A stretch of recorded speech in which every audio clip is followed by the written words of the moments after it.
그리스도인이라면 누구나 성경을 읽습니다. 그런데 이런 성경을 대함에 있어서 우리는 사실적 관점이 아니라 진리적 관점, 즉 하나님의 관점으로 봐야 합니다.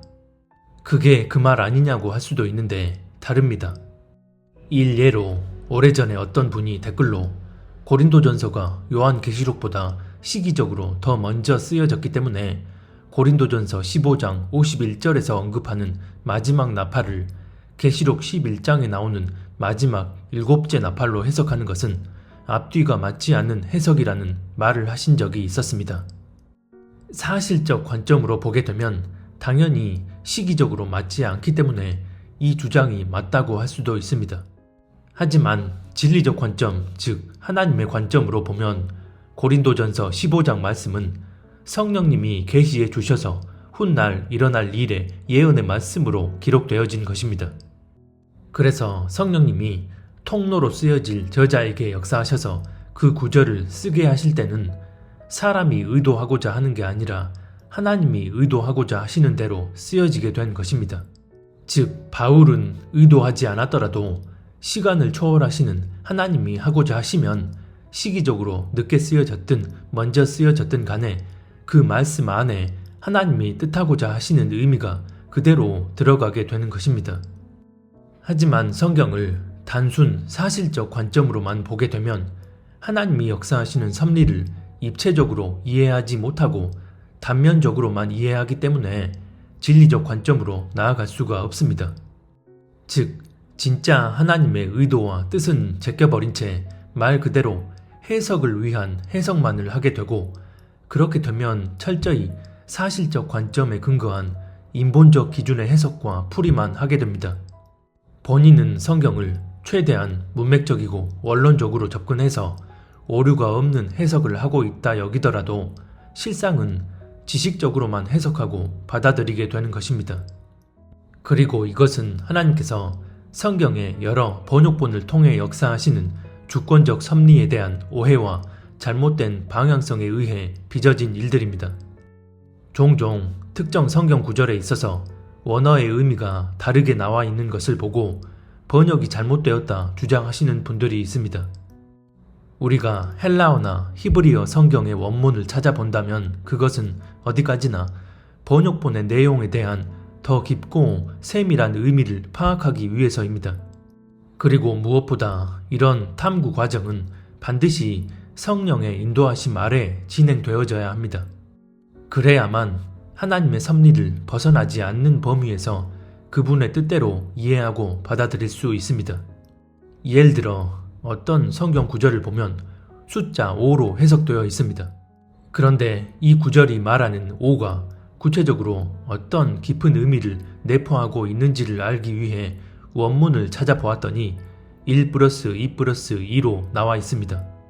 이렇게 되면 번역본을 통해 단순히 5라는 것으로 이해하는 것보다 그 5가 어떻게 세부적인 의미로 이루어져 있는지를 헤아릴 수 있게 됩니다.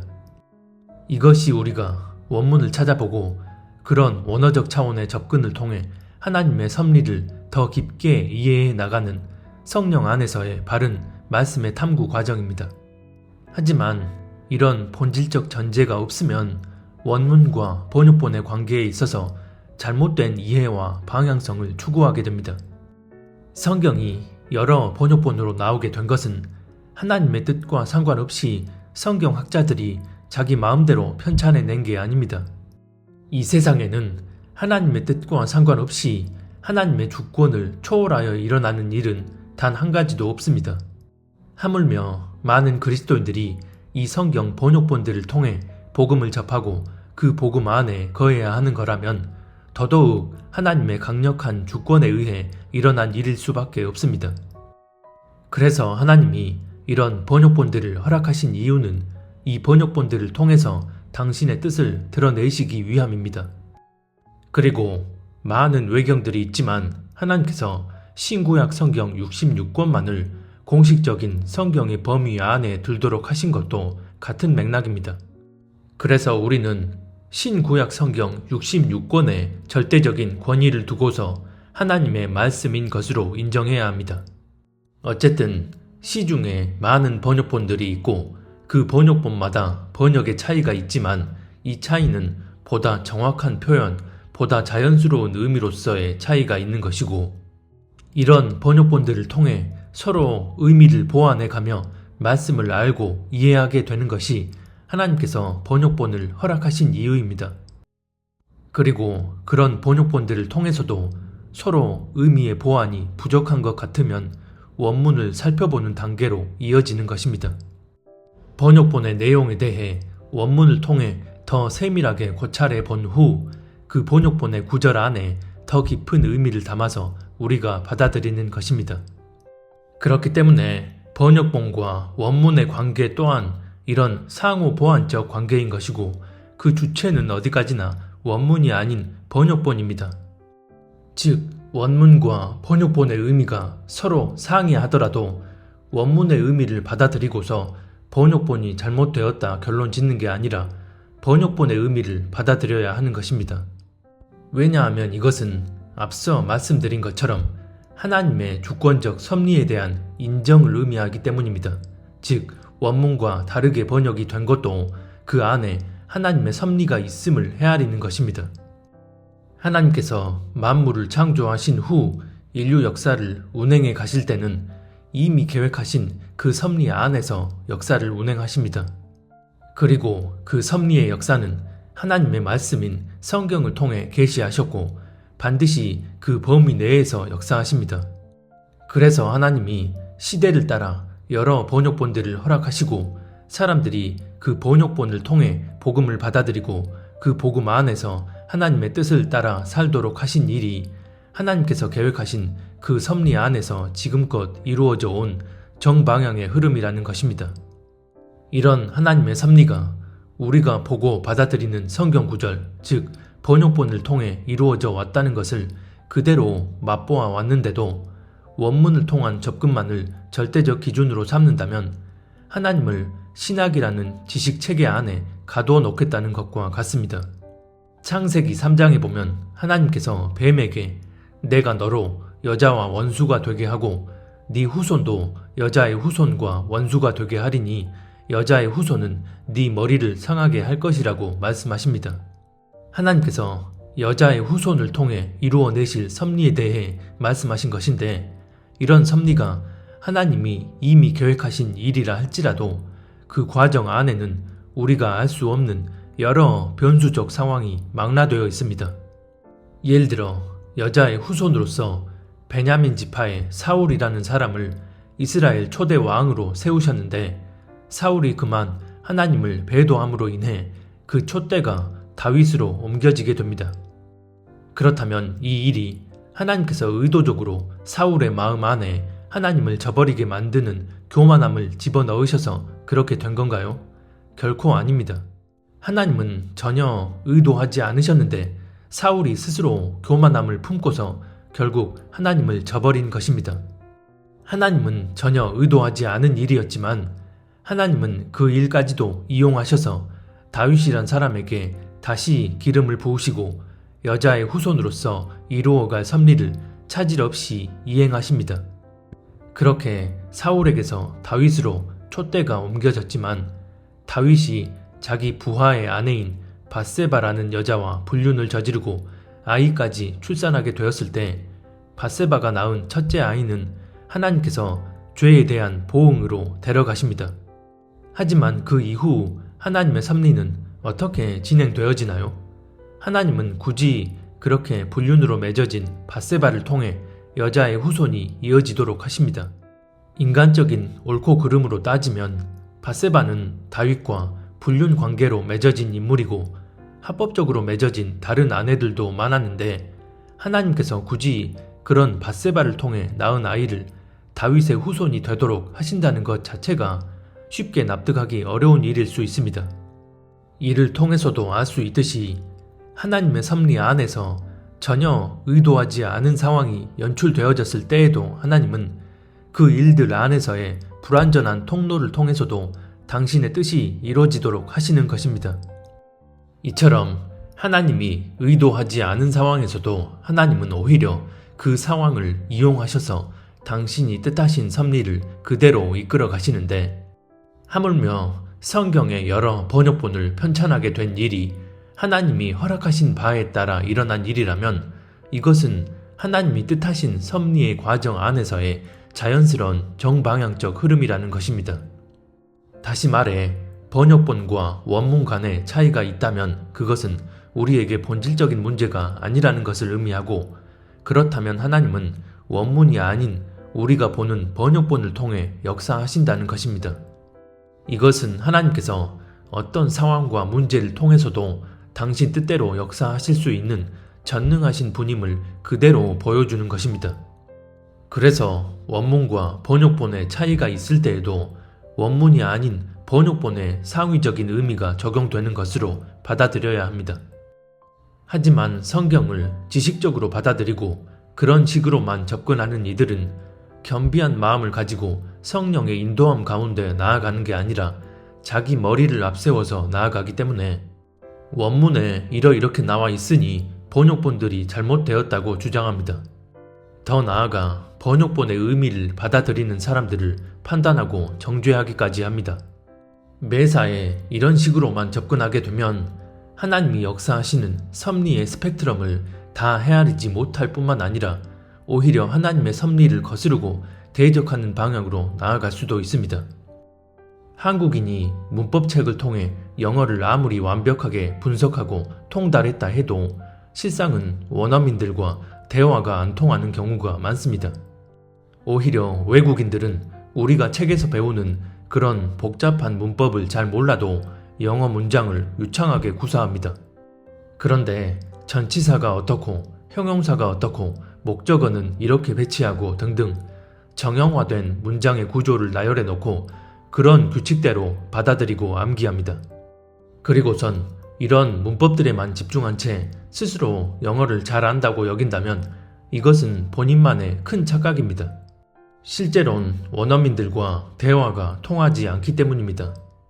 그래서 영어를 안다는 것의 본질은 책에서 배운 그런 문법대로 영어를 알고 있느냐가 아니라 영어를 국어로 사용하는 원어민들에 맞는 실제적인 대화가 가능하느냐입니다. 성경도 마찬가지입니다. 우리가 성경 말씀을 하나님이 뜻하시는 대로 이해하고 받아들인다는 것은 성령의 인도하심과 조명하심 아래 성경을 이해하고 받아들인다는 것입니다. 허나 그게 아니고 원문만 들여다보고 또는 번역본을 일일이 대조해가며 탐구 분석해서 성경을 해석하려고만 한다면 그것은 그냥 성경을 지식적으로 이해하고 받아들이는 것일 뿐입니다. 물론 어떨 땐 그런 과정이 수반되는 경우도 있지만 그런 과정 또한 말씀의 저자이신 성령님의 인도함과 조명함 속에 이루어져야 합니다. 허나 그런 본질적 전제가 없이 자기 스스로 원문이나 번역본들을 비교 대조하고 그런 식으로만 성경을 이해하려 한다면 학문적 지식의 틀에서 절대 벗어나지 못합니다. 그래서 어떤 경우는 자신이 킹제임스 번역본과 다른 번역본을 일일이 대조해가며 해부해 봤더니 킹제임스 번역본만이 오류가 없는 진짜 하나님의 성경이고 다른 번역본들은 다 마귀가 번역한 가짜 성경이라 주장하기도 합니다. 이런 식으로 특정 번역본만이 진짜이고 나머지는 다 가짜라고 주장하는 이들이나 또는 원문과 번역본을 비교해서 이건 번역본이 잘못됐다고 말하며 자기 해석이 원문에 맞는 해석이라 주장하는 이들은 철저히 거르시고 멀리 하시는 걸 권해드립니다. 하나님은 숫자 100이라는 범위에 맞게 역사하시는 분이라고 한번 가정해 보겠습니다. 이렇게 되면 30 플러스 70도 100이 되지만 15 플러스 85도 100이 되고 3 플러스 97도 100이 됩니다. 100이 될 수 있는 경우의 수는 다 헤아리지 못할 정도로 많습니다.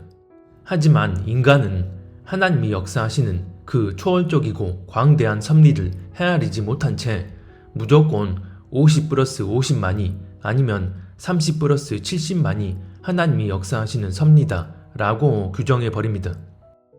하나님이 100이라는 범위에 맞게 역사하시는 분이라는 것이 절대 진리라면 어떻게 조합이 되든 100이 됨으로써 하나님의 섭리 안에 있는 흐름인데도 그걸 인정하지 않고 받아들이지 않는 건 하나님의 섭리를 멋대로 규정해 버리면서 월권을 행사하는 것일 뿐입니다.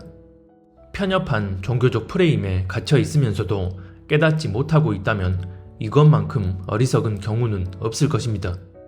앞을 못 보는 맹인이 코끼리 다리를 직접 손으로 만져보고 더 나아가 귀까지 나름 세세히 만져보았습니다.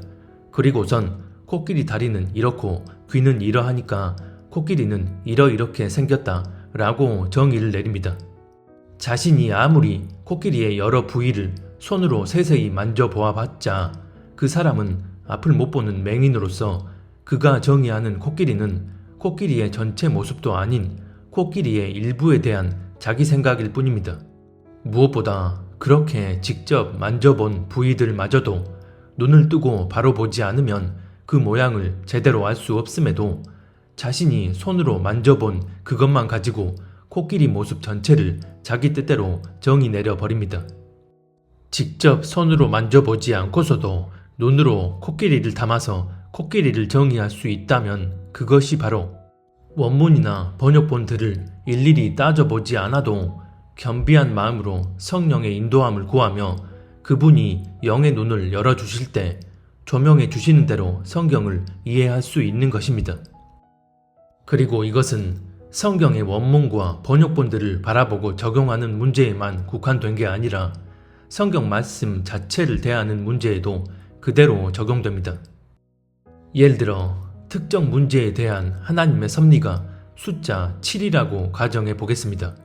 그런데 여기에 대해 저마다 성경 해석이 각기 다른 이유를 보면 대부분 자기가 옳다 여기는 교리적 전제를 그 내면에 미리 깔아놓고서 그런 교리를 기준하여 성경을 해석합니다.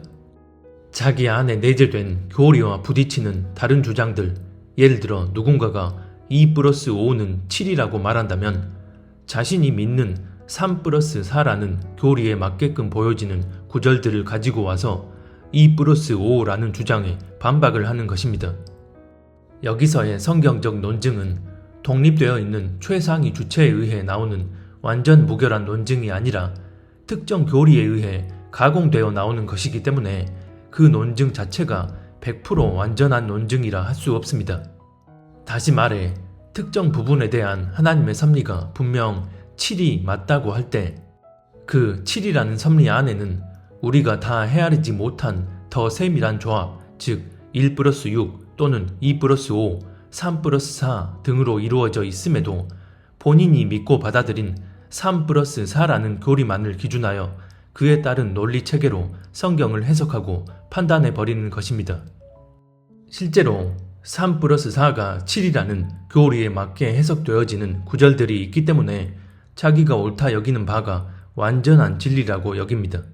하지만 그런 교리적 전제가 내면 깊숙이 뿌리 박혀 버리게 되면 오직 3+4가 7이라는 교리에 의해서만 모든 것을 판단하기 때문에 2+5인 것으로 해석되어지는 구절에 대해선 이건 번역이 잘못되었다거나 그렇게 해석하면 안 된다는 식의 논리를 펴니다. 이것은 하나님이 역사하시는 섭리를 입체적으로 이해하지 못하고서 자기가 옳다 여기는 교리에 국한시켜서 단면적으로만 받아들이는 것입니다. 이것이 바로 해석의 여지가 다분한 문제에 있어서 서로 내가 옳으냐 네가 옳으냐 하며 논쟁이 난무하는 이유입니다. 이런 상황에 해당하는 대표적인 경우는 마지막 때의 징조나 주님의 재림에 관한 문제입니다. 그 가운데 휴거 시기에 관해서 잠깐 얘기를 해보자면 저 같은 경우 상당 기간 동안 환란 전 휴거가 맞다는 생각을 하고 있었습니다. 그러다 차츰 그리스도인들도 환란을 겪어야 하는 게 아닐까 라는 생각이 조금씩 들기 시작했습니다.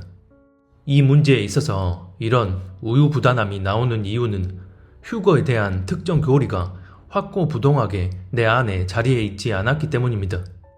그러다 2018년 10월 어느 날 하나님께서 갑작스럽게 휴거가 2번이라는 말씀을 해주셨고 환란 속에서 일어날 휴거가 메인이라는 말씀을 해주셨습니다. 당시 그 음성을 듣고 바로 휴대폰을 꺼내서 휴거 2번이라는 단어로 검색을 해봤던 기억이 아직도 생생합니다. 그리고 며칠이 지나 성경을 보는데 그 전까진 전혀 보이지 않던 부분을 새롭게 조명해 주셔서 제가 들은 음성에 대한 진위를 성경으로 확증해 주셨습니다. 만약 제가 음성만 듣고 성경을 통해선 조명받지 못했다면 제 스스로 확신하지 못해서 이렇게까지 전하지 못했을 것입니다. 또 반대로 확실한 음성은 듣지 못한 채 말씀을 통해서만 해석이 되어졌다면 우유부단한 성격에다 쉽게 다룰 수 있는 주제도 아니기에 이렇게까지 전하지 못했을 것입니다. 그래서 하나님은 이런 저의 부족한 믿음을 아시고 먼저 음성으로 들려주신 후 성경을 통해 구체적으로 조명해 주신 게 아닌가 싶습니다. 허나 그렇다고 해서 제가 환난 전과 환난 중 휴거만이 진짜이고 환난 후 휴거는 가짜다 라고 말할 수는 없습니다. 왜냐하면 하나님께서 1+6과 2+5가 7이다 라고 말씀해 주셨으면 그 부분에 대해서만 가감없이 전하면 되지 3+4는 거짓이다 라고 전한다면 그것은 1+6과 2+5가 7이라고 하셨으니 3+4는 거짓이구나 라는 내 생각을 첨가시켜서 결론적으론 하나님의 뜻이 아닌 내 뜻대로 행하는 것이기 때문입니다. 저는 이런 휴거 시기처럼 해석의 여지가 다분한 문제에 대해 스스로 옳다 여기는 바대로 확신에 차서 강하게 자기 주장을 하는 분들을 보면 너무나 신기합니다. 저같이 주관이 뚜렷하지 못하고 우유부단한 성격을 가진 사람의 입장에선 어느 날 갑자기 내적 음성을 듣고 그 이후 성경을 통해 보이지 않던 부분이 열려서 이것을 그 음성에 대한 확증으로서 주님이 열어주신 거라 믿은 경우인데 다른 분들은 그렇게 강력한 확신을 할 수 있는 근거가 대체 어디에서 기반된 건지를 도무지 알 수가 없기 때문입니다. 본인들은 자기가 옳다 여기는 대로 성경이 해석되기에 자신이 믿는 바가 맞다고 주장하지만 사실 성경을 지극히 객관적으로 보면 특정한 휴거 시기를 가지고 자기가 옳다 여기는 바를 앞세워서 다른 주장들에 대해 판단 정죄하면서까지 자신있게 말할 수가 없습니다. 왜냐하면 성경은 휴거 시기에 관해 아주 명쾌하게 말씀하고 있는 게 아니기 때문입니다. 하지만 각자 자기가 보는 관점대로 문맥적으로 이렇기 때문에 원문엔 이렇게 나와 있기 때문에 등등 실상은 자기식대로 해석을 하면서 다른 주장들에 대해선 자신이 믿는 그 교리적 논리에 따라 핏대를 세우며 변증을 하려고 합니다. 스케치북 도화지에 특정한 그림들을 채워놓았다면 거기엔 새로운 것을 더 채워넣을 수 없습니다.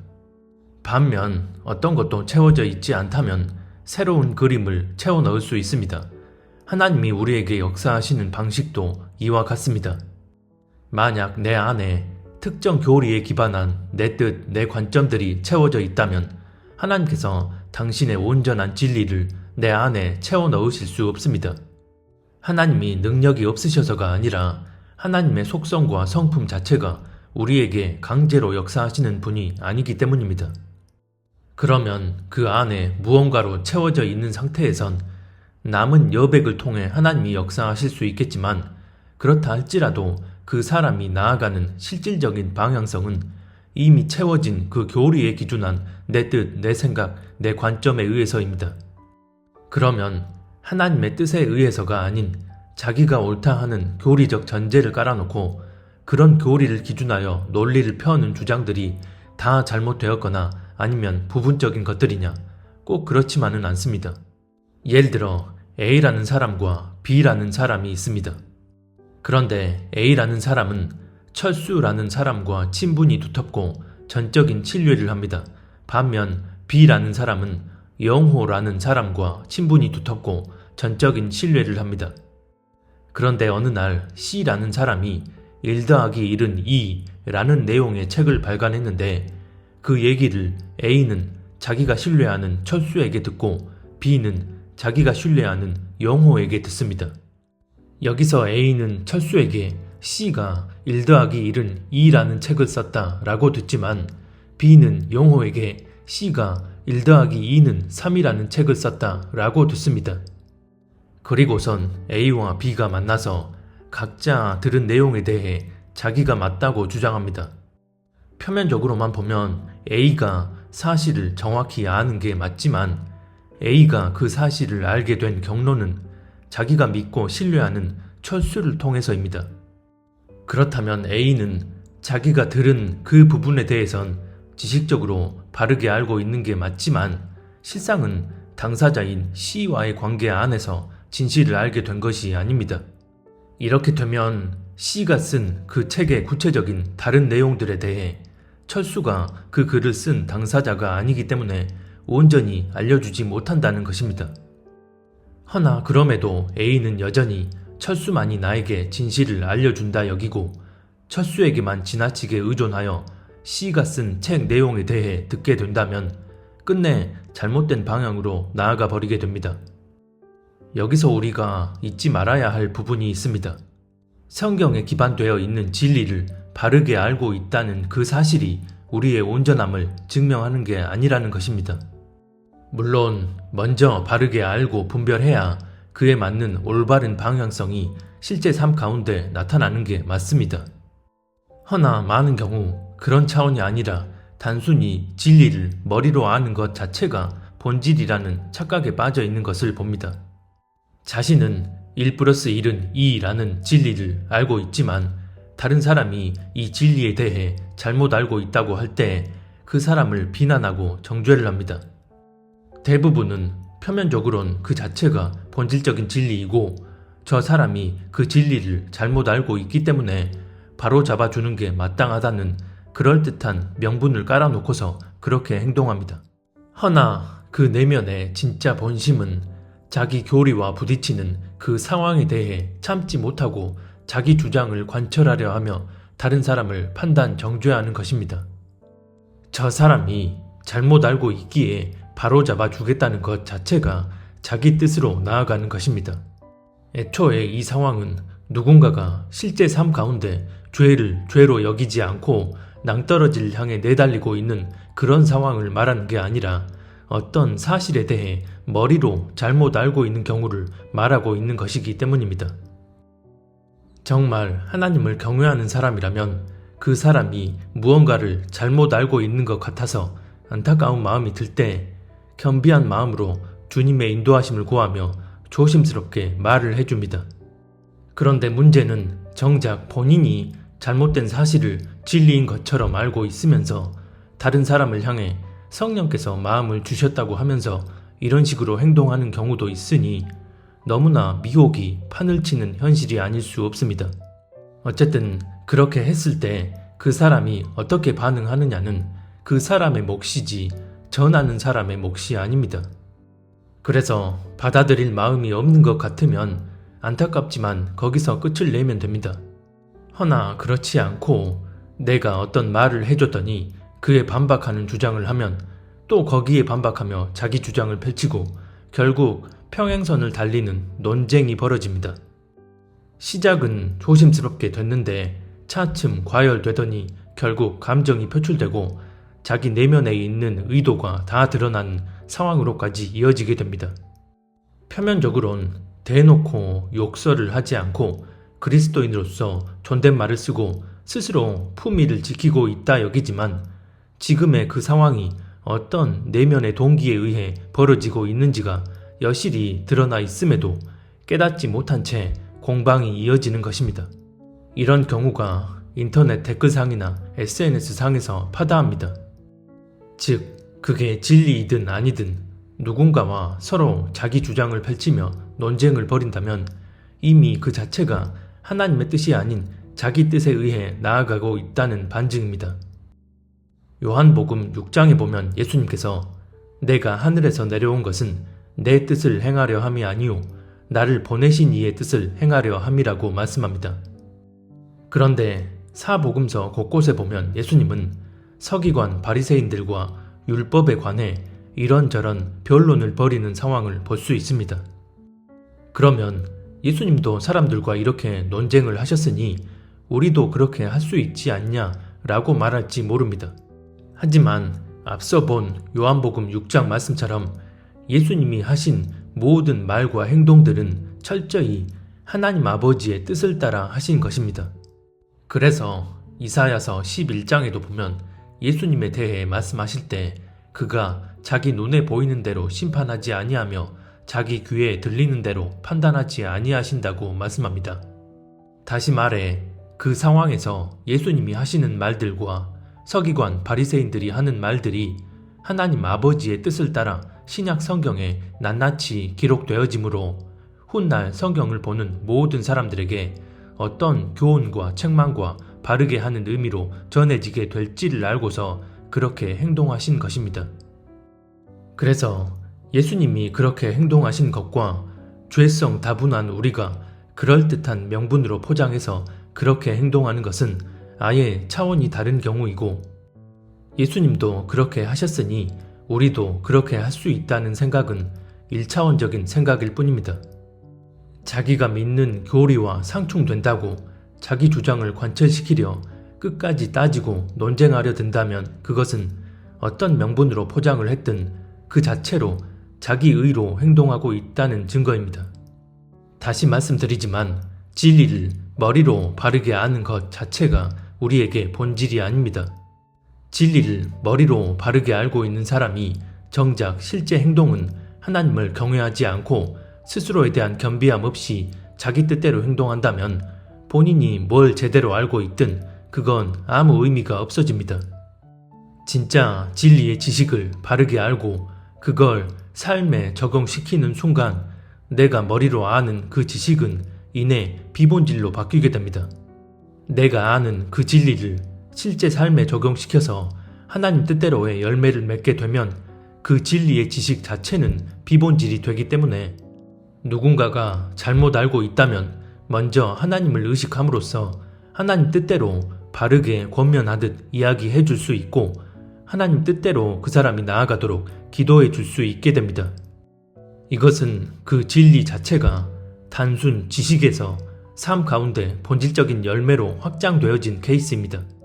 허나 머리로는 알고 있지만 실제 삶으로 이어지지 않는 이들은 머리로 아는 그 지식을 본질로 여기고서 누군가가 잘못 알고 있다고 해서 타박을 하고 비난을 서슴지 않으면서도 스스로 거리낌이 없습니다. 이것은 진리가 지식으로만 머문 채 그 지식 자체를 본질로 여기고서 하나님 뜻과 다른 열매를 양산해내는 것입니다. 그래서 스스로 성경을 많이 알고 있다 여기며 아무렇지 않게 다른 사람들을 지적하고 비판하기를 즐겨합니다. 한 번쯤은 멀리 떨어져서 자기 상태를 겸손히 직시해 볼 수 있어야 하는데 자기 안에 너무 깊게 빠져들어 있기 때문에 스스로에 대한 자각을 하지 못하는 것입니다.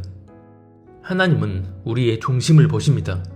여기서 중심이란 우리 마음의 동기와 방향성이 하나님 마음에 합한지의 여부를 의미합니다. 그렇기 때문에 우리가 생각하고 말하고 행동하는 모든 것이 하나님의 마음과 뜻에 합치되는지를 통해 우리가 정말 하나님 앞에 합당한 중심을 가지고 있느냐가 결정되어집니다. 그래서 말씀을 머릿속 지식으로 아는 것에 그치는 게 아니라 그것을 내 삶 가운데 본질적으로 적용시켜서 그에 맞게 살아내야 하는 것입니다. 하지만 성경을 대하는 데 있어서 처음부터 그 동기와 방향성이 잘못 맞춰져 있기 때문에 성경을 지식적으로 이해하려 하고, 그렇게 되면 단편적인 관점으로만 말씀을 해석하려 하기 때문에 실상은 하나님이 역사하시는 섭리의 스펙트럼을 온전히 이해하지 못하고서 특정 교리 안에 매몰되어 버리게 됩니다. 주님 오시는 마지막 때에 주님은 우리에게 행한 대로 보응하겠다고 말씀하셨습니다. 지난 영상에서 자세히 말씀드린 것처럼 시대적 차원의 문제에 있어서 악을 선하다 하고 선을 악하다 하는 세상의 미혹된 흐름에 속하지 않고 하나님 뜻대로 분별하는 것은 매우 중요합니다. 하지만 그런 모든 분별의 문제를 개인적 삶의 영역에 적용시키는 데 있어선 우리가 머리로 알고 분별하는 것을 넘어서 우리의 말과 행동을 통한 실제적인 열매로 드러나야 합니다.